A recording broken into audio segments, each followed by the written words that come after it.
Good day. I am Maria Alexandra Garnizo, your student nurse from BSN 1 to 2. Today, I will be demonstrating the process of doing range of motion exercises on the patient. But before we proceed, let us first know its definition. Range of motion exercises may be passive, active, or active assistant. It is also the movement of joints through its full range and all appropriate plane. There are three main purposes. The first one is for the maintenance of current joint functions. Second is the restoration of joint functions that has been lost due to disease, injury, or lack of use. The third one is for strengthening of the muscles. Doing the range of motion exercises, four things are needed. The first one is the BP apparatus. Second is the stethoscope. Third is thermometer. And the last are pen and paper for recording. For the contraindications, the range of motion exercises should not be performed if the joints are swollen, inflamed, or if there is an injury in the musculoskeletal system in the vicinity of the joints. For the assessment, we have to assess the joint mobility and activity status of the patient. We also have to assess the general health status of the patient. We also have to assess if the patient has the ability to participate in the exercises. For the planning, we have to plan the time and type of exercises to be performed. Remember, range of motion exercises can be done once or twice a day. Next, we have to consult the physician on the client's medical diagnosis to determine whether the range of motion exercises are applicable or contraindicated in the client's condition.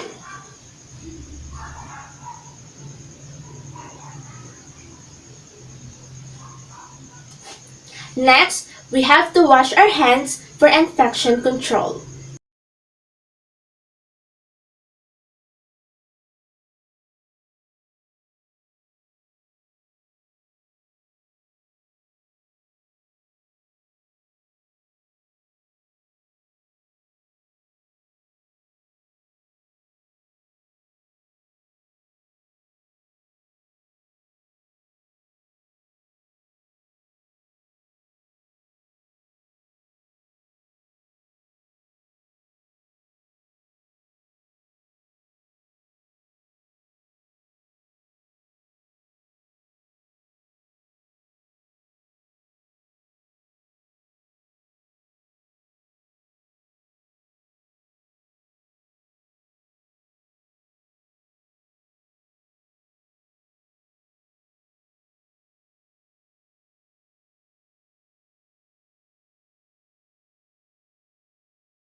We should identify the client in order for us to ensure that we are performing the right procedures to the right client.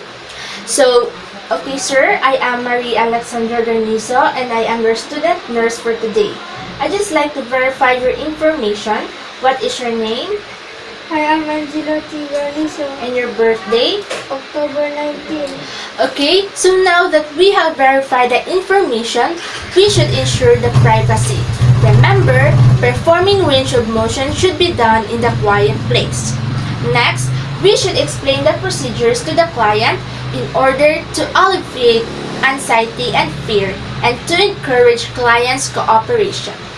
Okay, sir, today I will be performing range of motion exercises. May I have your consent, please? Yes. Okay, will you cooperate during the exercises? Yes, I will cooperate. The procedures I will do preserves muscle tone and flexibility. So first, for the flexion, position your hand as of looking at the toes. Next, for the extension, position your head as of looking straight ahead. Next, for hyperextension, position your head as of looking at the ceiling. Next, for lateral flexion, move your head on one shoulder and then to other. Next, for lateral rotation, move your head on a twisting motion from side to side. Again, flexion, extension, hyperextension, lateral flexion, and lateral rotation.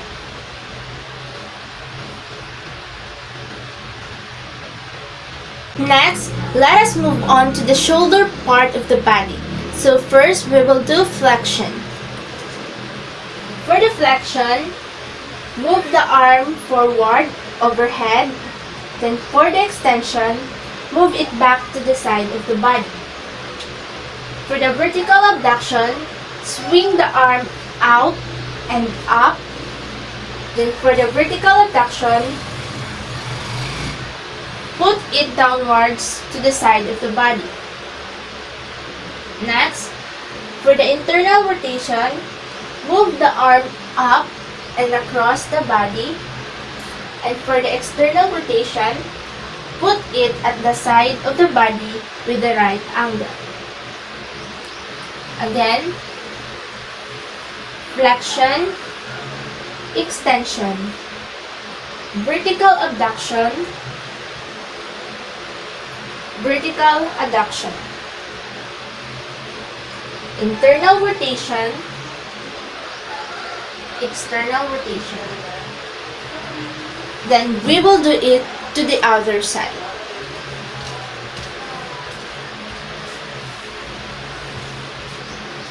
Again, flexion, extension, vertical abduction, vertical adduction, internal rotation, external rotation.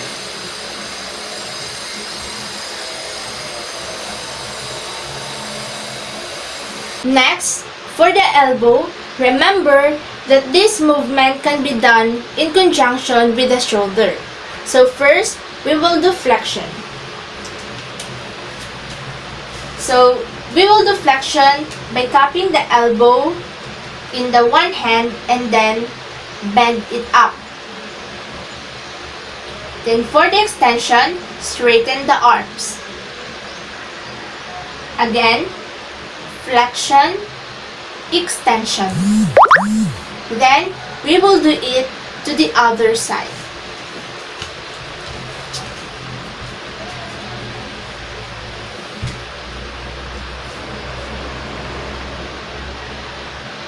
Flexion, extension.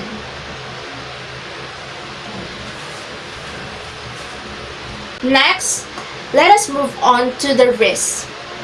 We will do flexion by grasping the palm with one hand and support the elbow with another, and then bend the wrist. Next, for the extension, straighten the wrist.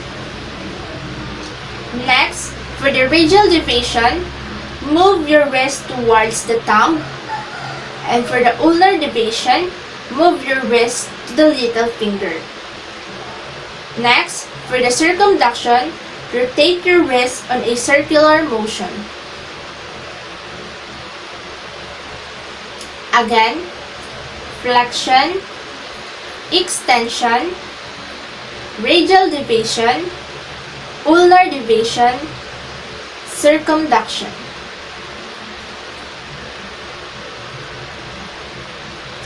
And we will do to the other side.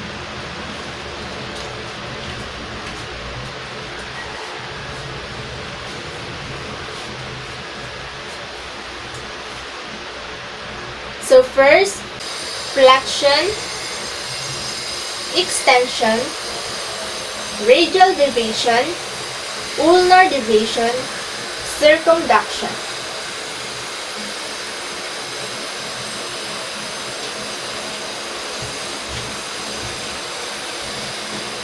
Next, for the fingers and thumb. First, we will do flexion. For the flexion, bend the fingers and thumb towards the palm. For the extension, turn them back to its original place. Next, for the abduction, spread the fingers away from each other. Then, for the adduction, move them back to its original position. Next, for the circumduction, move the thumb in a circular position. Then for the opposition, touch each of the finger to the end of thumb. Again, flexion, extension, abduction, adduction, circumduction, and opposition. And we will do it to the other side.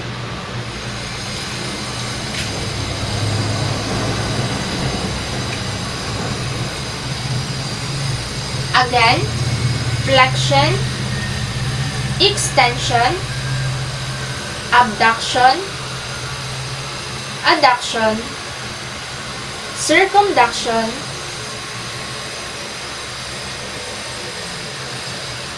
opposition.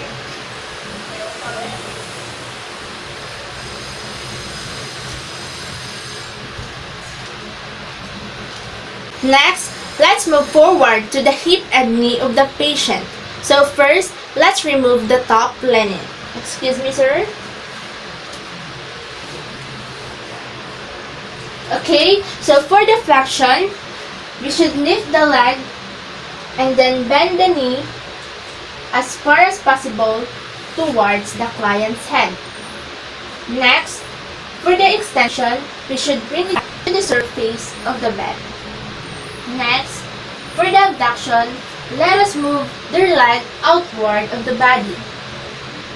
Next, for the adduction, let us bring it back to the midline. Next, for the internal rotation, roll the leg inward.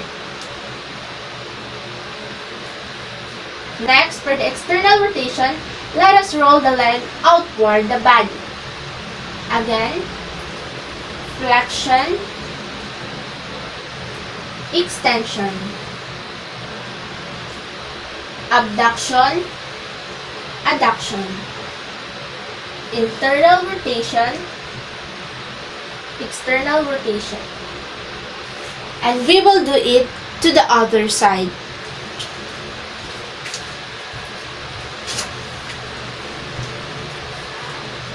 Again, flexion, extension,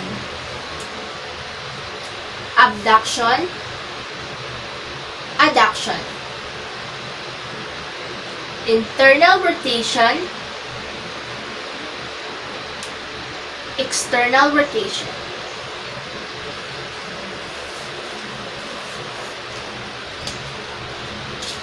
Next, we will proceed to the ankle. So first, for the dorsiflexion, we should cup the heel and then bend the ankle towards the lower body. Next, for the plantar flexion, we should cup the heel and then push the ankle downwards, pointing toes. Next, for the circumduction, we should rotate the foot in the ankle in one direction and then to other. Again, dorsiflexion, plantar flexion, circumduction.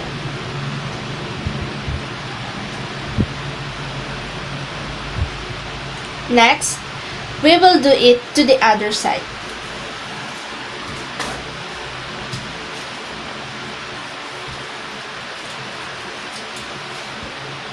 Again, dorsiflexion, plantar flexion, circumduction.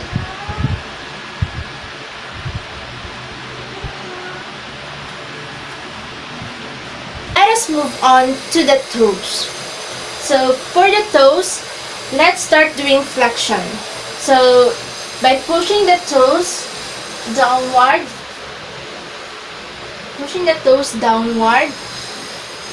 and then for the extension, bend the toes upward. Then for the abduction, spread the toes away from each other, and for the adduction, bring it back to its closed position.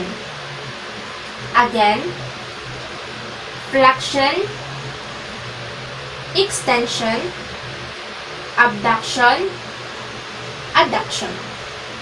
And then, we will do it to the other side.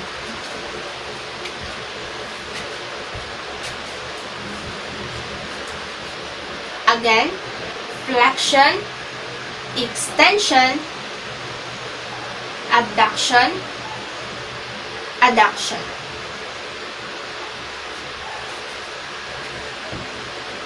After doing exercises to the lower extremities, let's return the top linen.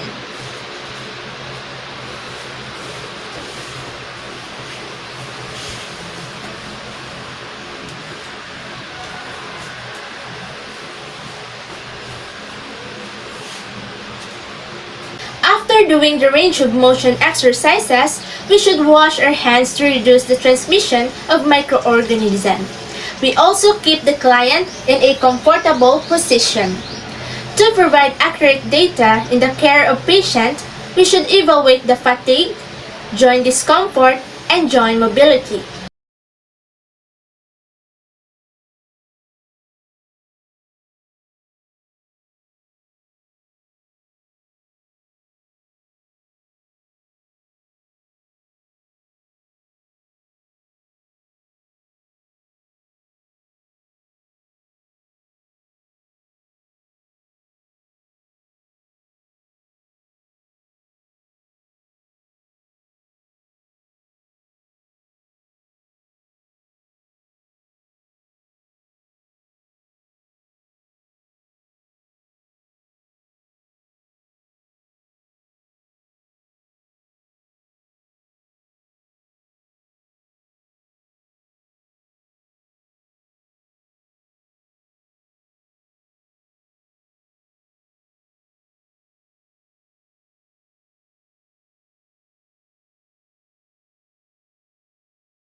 For documentation, we should document the type of exercise and the response of the client to that exercise. That's all about the range of motion exercises. I am your student nurse, Maria Alexandra Garnizo from BSN 1-2. Thank you so much for watching.